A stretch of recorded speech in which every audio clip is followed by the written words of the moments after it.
We had a man in the congregation who I think had suffered polio when he was a young boy.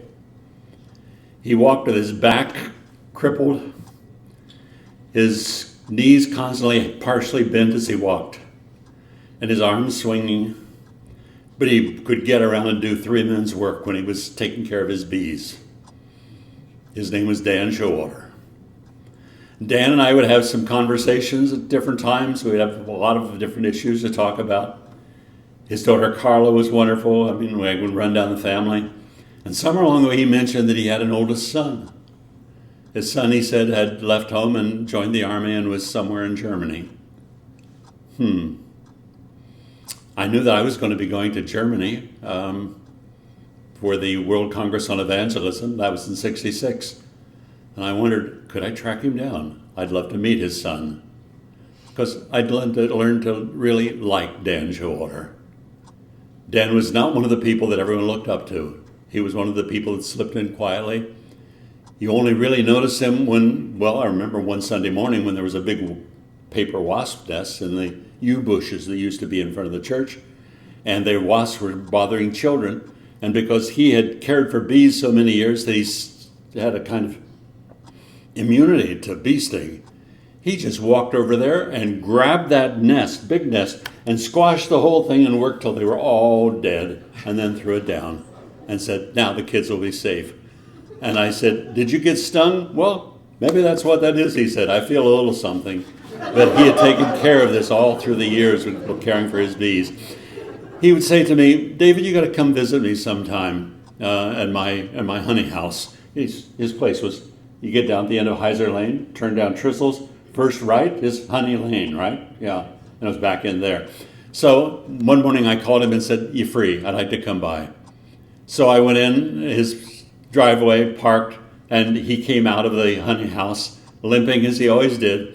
And I said, tell me what it is you got to show me in there. And he said, come on in here.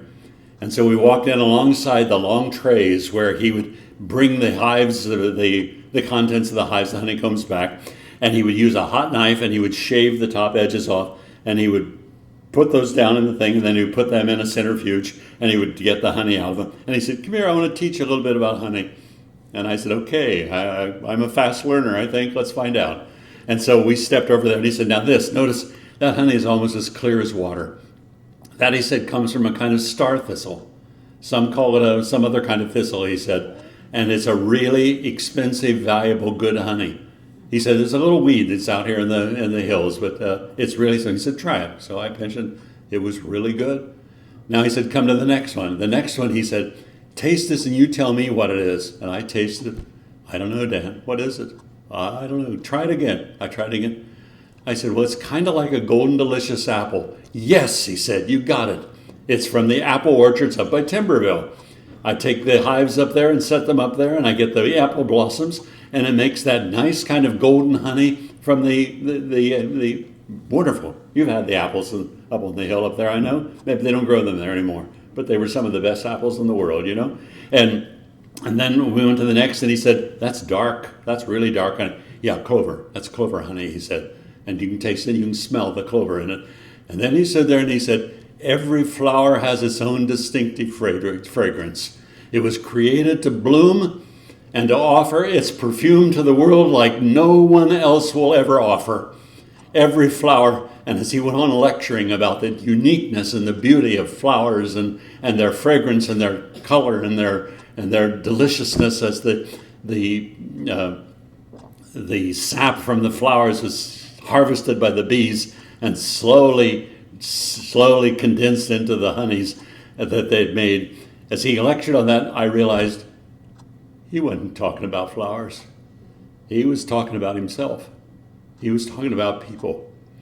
He was telling me that he had learned from the bees that he was just as worthful, just as valuable as all the successful people around him who had bigger farms, drove nicer cars, were really impressive, and sat in the best seats in the church.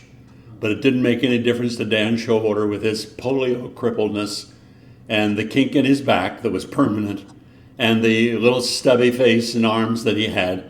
That didn't matter. And I said to him, Dan, you're telling me about you, aren't you? And he looked at me and said, well, maybe I am, but you shouldn't be able to figure me out that easy. And I said, you're telling me that every person is beautiful in God's eyes. And if we have eyes to see as God sees, every person is beautiful in our eyes as well, right? Right, he said. That's right. Well, the fall came, and I flew with other people to Berlin for the World Congress on Evangelism. And in between Mennonite broadcasts asked me to fly down to our headquarters in Liestal, Switzerland, where our broadcasts of Worte des Lebens was made for the German Mennonite Hour. And when I finished with that, I flew back to a stopover near where Dan's oldest son, whom I never met, was going to meet me. He had 30 miles to hitch a ride with a military vehicle into the airport. And when I got off the plane, he was there waiting for me. I could tell he was Shawar. He just looked right. And we shook hands, and then I could see in his eyes he'd never been visited by a Mennonite minister when he was here. It was the Mennonite ministers that had kind of driven him up a tree, and he had left all of that and joined the army.